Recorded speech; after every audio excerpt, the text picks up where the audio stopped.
Hi everyone and welcome back. This is Sky coming on to talk to you about a topic that I had been feeling quite deeply. I mentioned this in a previous video about the feeling in the collective that we were in a bit of a liminal space or a transition state between two strong polarities. And I wanted to come on and talk about this status that I feel that a lot of people are in right now in the context of Neptune being in the 29th degree of Pisces, which is the very final degree of the zodiac, and obviously the final degree of the sign of Pisces, which is the final sign of the zodiac. Saturn also applying up to it. It is retrograde right now, but it will, as it continues its retrograde process and completes it, it will apply direct and move toward that point of Pisces too. We also have the minor asteroid of Nessus in Pisces. And we have Pluto transiting on the cusp on the final degree of Capricorn and then the first degree of Aquarius. It's currently retrograding back to that zone. So one of the main elements of many of the transits that we're having right now is this theme of finality and this theme of being at the final point of a situation, essentially feeling that some type of end or closure is imminent. And being that that's happening, and for some people I also feel that over these last few years there have been so many ending phases, there have been so many conclusions going on, that many people are kind of stuck between that ending phase and the next beginning that they see, essentially stuck in what we consider a liminal phase. Now, that's a word that maybe some people could be confused about. Let's go ahead and get a definition of liminal.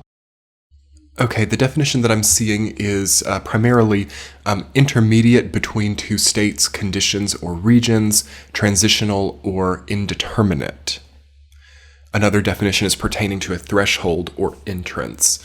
So yes, I really like that word threshold for this time, as it does feel like it's like many significant events or endings have happened, yet there could still be for some people either a lack or a changing of their own personal North Star, and there could be a question of like what door to enter now, or at what point in time do I step back onto a specific kind of purposeful path.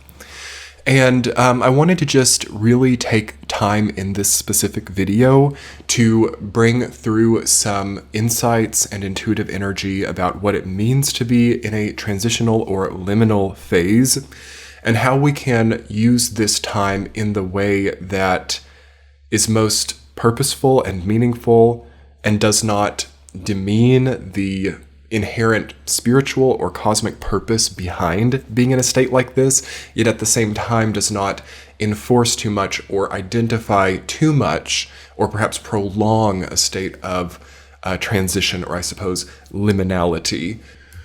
So yes, let's get into this channeling. So the first thing that I'm feeling about liminal states is, first of all, it's important to realize that something is done. Something has been completed, and something perhaps very challenging or very purposeful, or something explicitly correlated to purpose or greater use of energy has been done. And I think that this is one of the reasons why these times in people's lives are so difficult, is there can be a lot of leftover energy from a previous quote-unquote very purposeful feeling chapter, which may not feel like it's being properly channeled or expressed in this specific phase. In essence, this could channel in a very mundane way. Say someone has accomplished a very incredible goal, and it's done, it's over, they've already climbed Mount Everest per se, and now they don't know which mountain to climb next, or they question, perhaps in a state of peace, okay, or in a state of well-being, why they don't understand which mountain to climb next, or also why they perhaps don't feel that same high that they were feeling during that very challenging or very difficult state that they were in before. Also, I feel that sometimes people can confuse a liminal state with a peace state. As I feel that when people are in a state of difficulty or violence or pain or trauma, they sometimes develop a certain chemical feedback loop or coping mechanism. This can be totally biological, relating to, adrenaline and the chemistry of the body in a state of stress versus in a state of peace.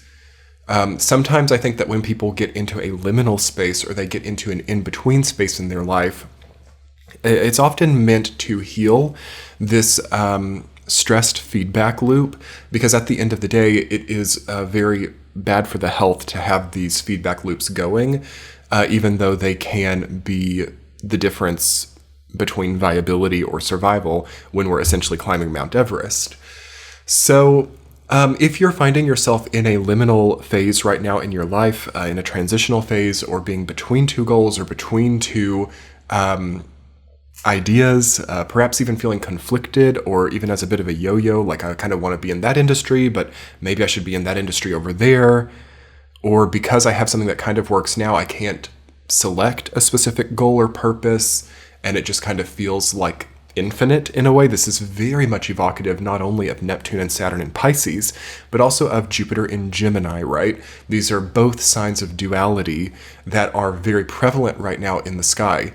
Aquarius also has a duality symbolism as well, because the water bearer, it's like putting water from one canister into another, and Pluto is right now transiting back toward 0 degree of Aquarius.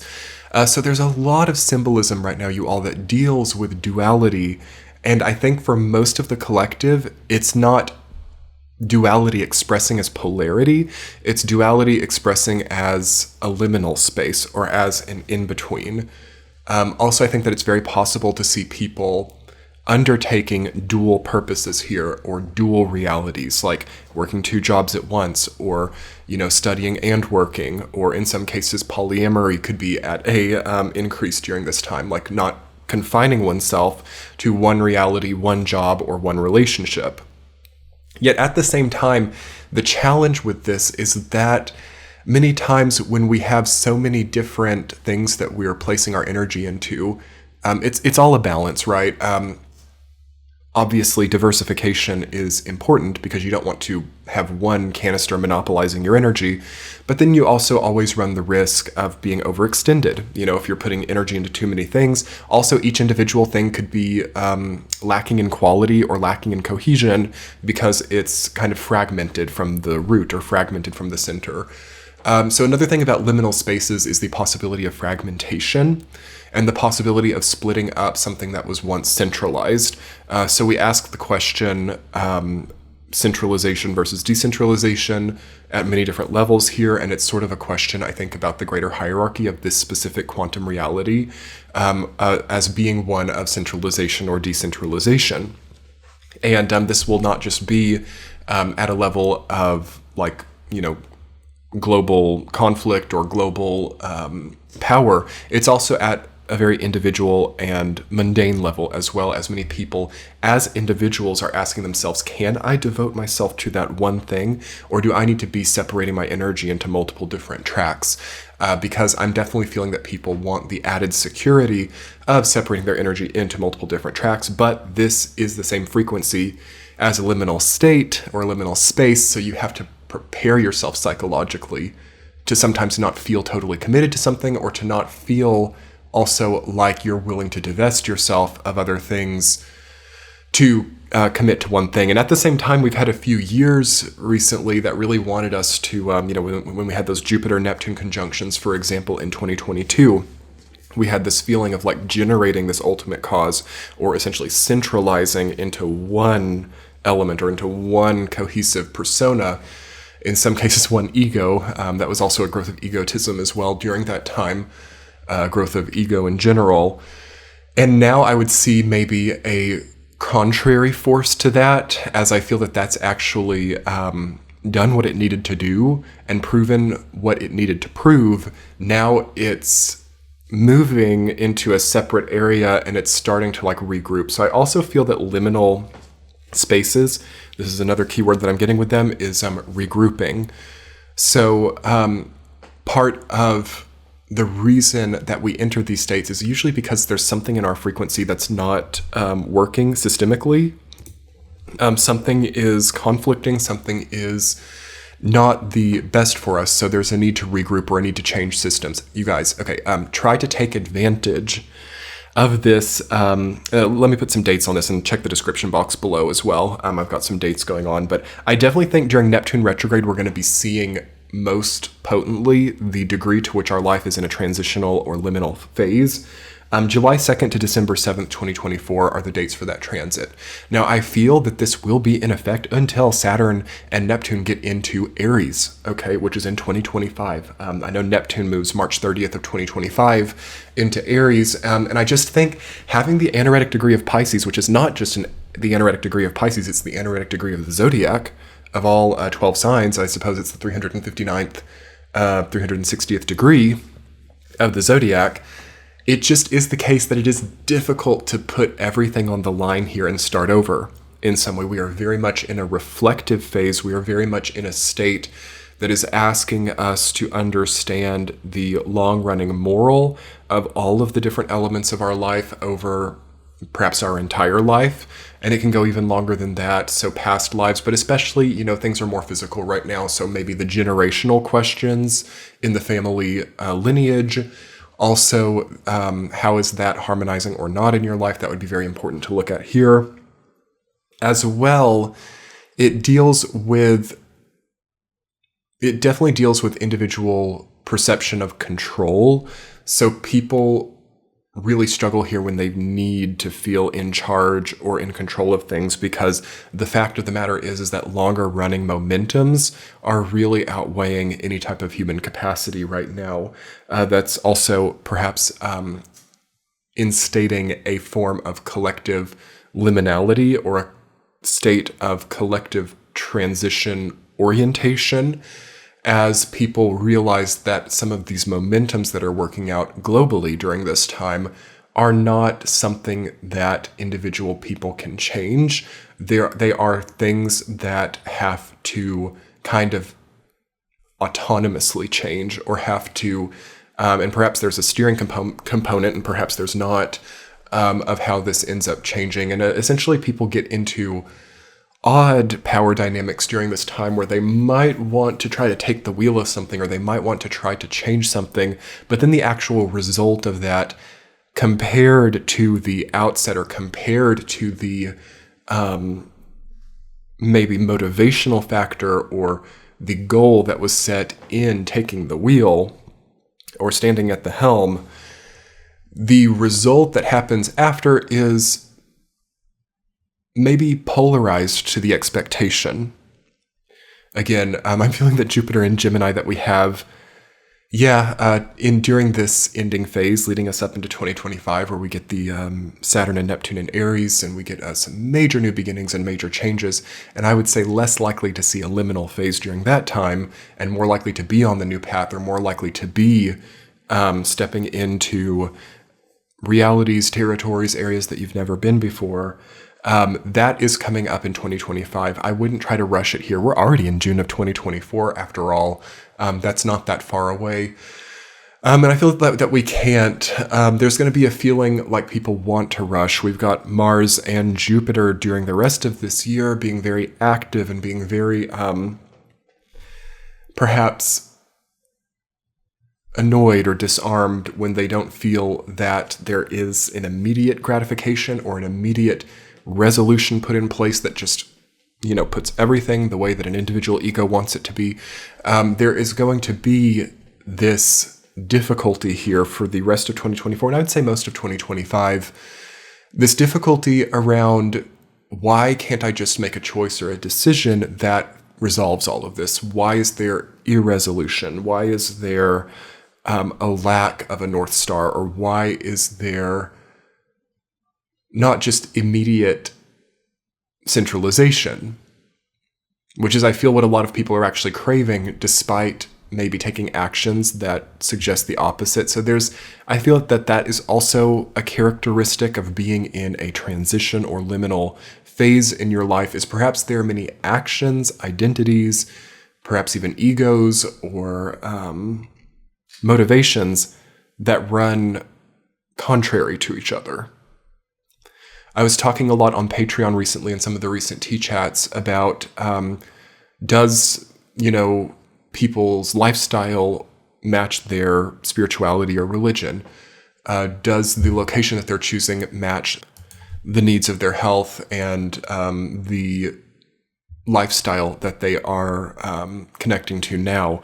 It's very easy here to be struggling with two-mindedness, okay? Again, all of this duality that we have in the sky, Jupiter and Gemini, Saturn and Neptune and Pisces, Pluto and Aquarius.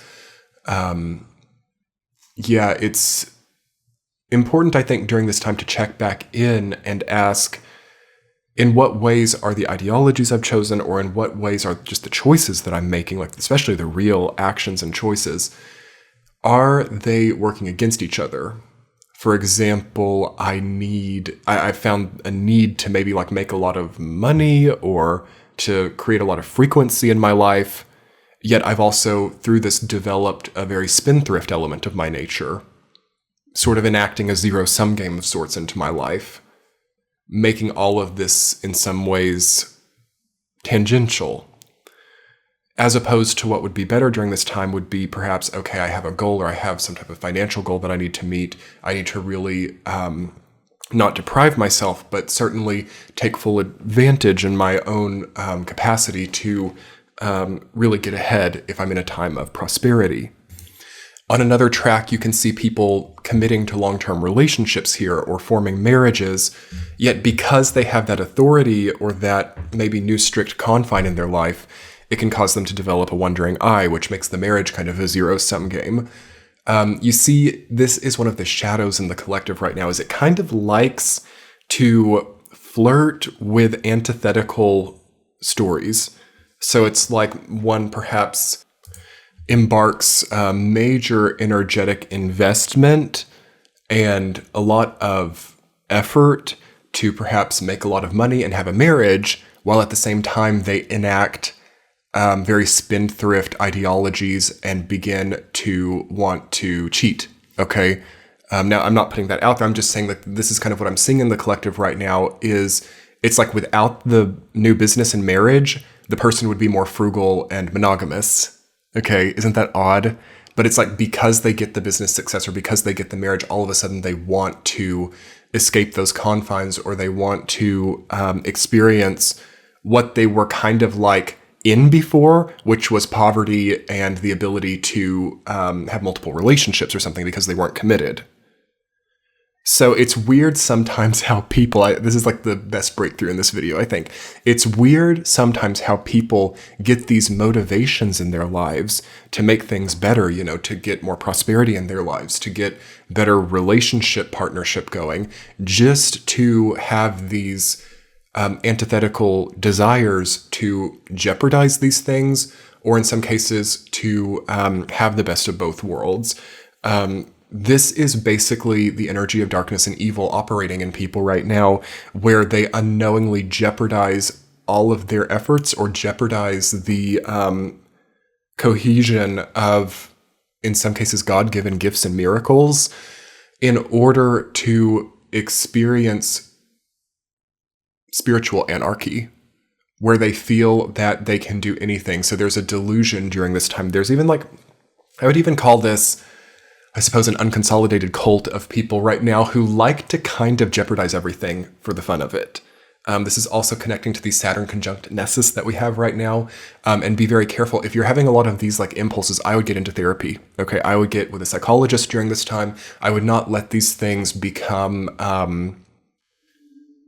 stories in your life, okay? Because I feel like that's the biggest power that we have during this time is to just end certain stories, right? We are in a very strong ending time. So if we've been engaging with something that's dark, or we've been engaging with something that is maybe jeopardizing anything that you can imagine in your life, you might ask yourself, am I in some way already enacting a zero-sum game to where it actually doesn't matter if I left some of this stuff behind or not? It's a very powerful question during this time.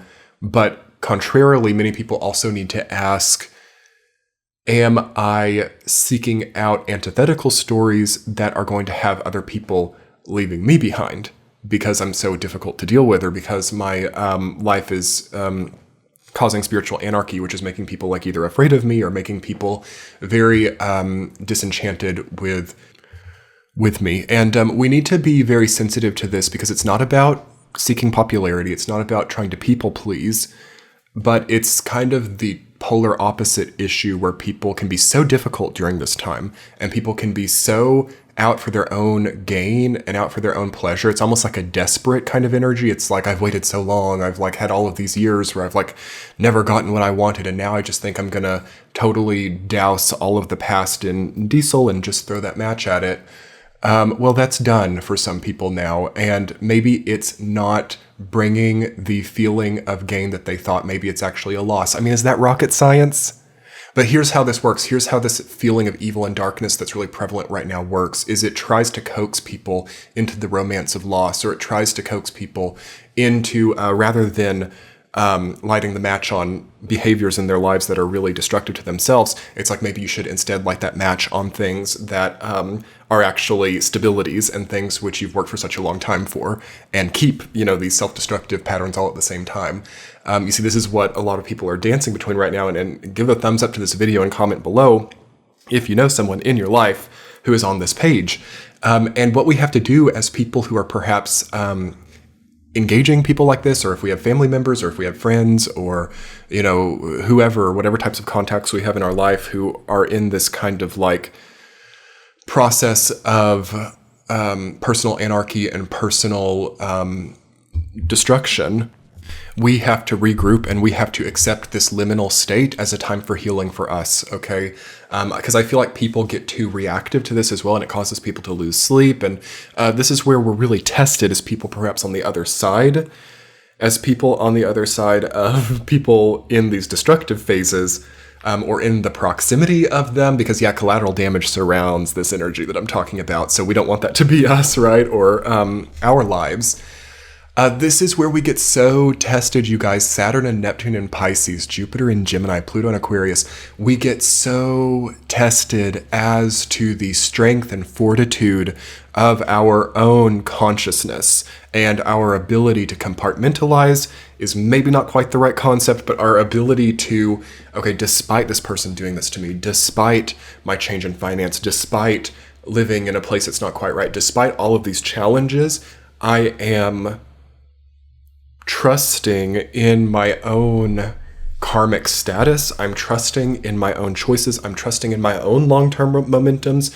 Try to not undo the positive long-term momentums of the past. There's a very strong, I don't even know what to call it, but it's like there's a powerful dark motivation in people right now to dismantle the things that have actually worked for them just because they're bored, essentially, or because they're feeling, in some cases, burdened or even oppressed by the difficulty of maintaining long-term momentums, which is particularly hard in this era with inflation and certain global themes. It's very hard. So say you've worked all your life to like own something, or you've worked all your life to have a certain income passively, or you've worked to build like a family structure.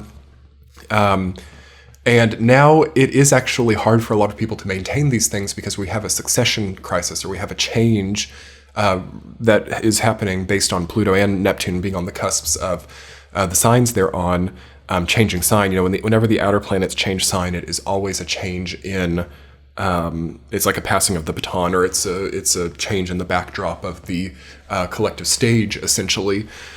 This causes people to ask a lot of existential questions. They ask, what was the purpose of it ever? Or, why, does it mean anything? And I just feel like this actually gets very juvenile sometimes, or this gets really incoherent as well. And other people then can't relate to the people questioning because they're like, how much I would give to have that, or la la la. So it starts all of this conflict.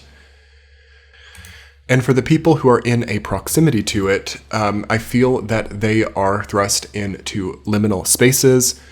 And perhaps everybody just is right now. And it's, again, I don't want for liminal to take a negative connotation, because I don't feel that it is. I actually feel that it's a very gifted place to be during a time like this, because it indicates that there are a lot of options. It also indicates that, the health should be able to be prioritized, as well as plenty of opportunity for regrouping and sort of adapting to the way that things are changing because of these conflicts that I've been laying out here. Now, another element that I'm feeling that these liminal spaces that many of us are in right now alongside having this Neptune retrograde and having this dominance of Pisces and Gemini energy, I feel that it's really prone to confusion and difficulty, to move on from our previous point.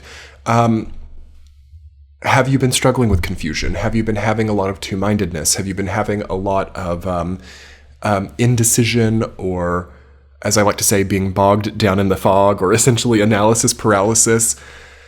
Yeah, what do we do in regards to this? Well, this is a tricky one because I feel that there are a lot of roots of this, a lot of reasons why this is happening, and it's almost like impossible to quantify it all. I mean, you have, I think, a change in brain chemistry because of the media orientation that we have right now, so it's hard to hold our focus on problems.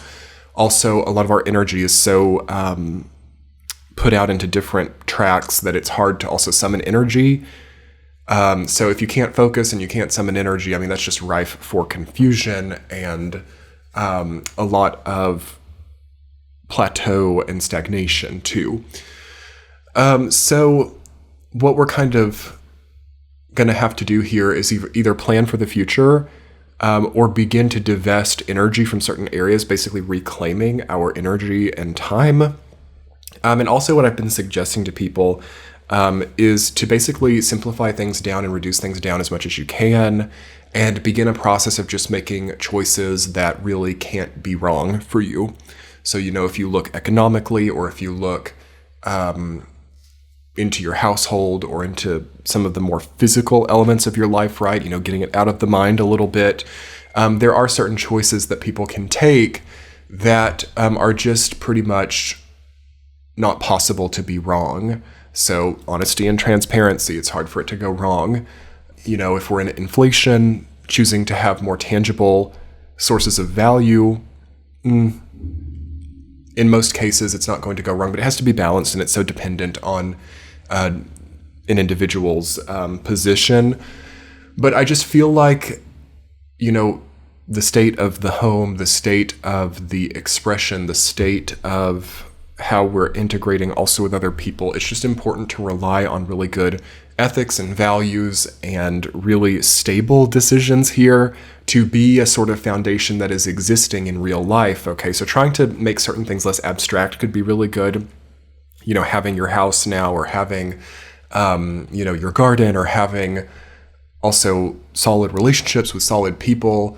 The human factor is always crazy because you never know how people will change, but and starting to reduce interactions with people who are just insane, okay, or people who are in these destructive places that we were talking about, and not requiring it to be some type of negotiating process, like just taking really firm action. Firm executive action is wonderful now, but it has to be, of course, balanced, and in many cases we need advice, and we need to ensure that there's a good sense of balance in everything that we're doing. But if you're feeling imbalanced, or if you're feeling confused, I would just take it down to the more simple level: body, home, and daily routines. Body, home, and daily routines, and try to like really allow the energy to express out into that more physicality, and see if some of the confusion doesn't just unwind itself. But anyway, everyone, I hope you enjoyed this brief video on transitional and liminal states. Come check out my channel on Patreon. This summer is going to be very chill and enjoyable. We have weekly forecasts going up. We have the monthly sign-by-signs, which go up at the end of the month. And yes, it's a wonderful month to come check that out. I hope that you will come and invest in the healing journey a little bit. Very valuable subscription offerings over on Patreon. As well, you can hit the subscribe button here on YouTube and turn on the bell notifications to get notified whenever this channel posts a new video, and your likes and comments here on YouTube make my day. I hope you all have a wonderful time and enjoy this Pisces energy. Much love. Bye.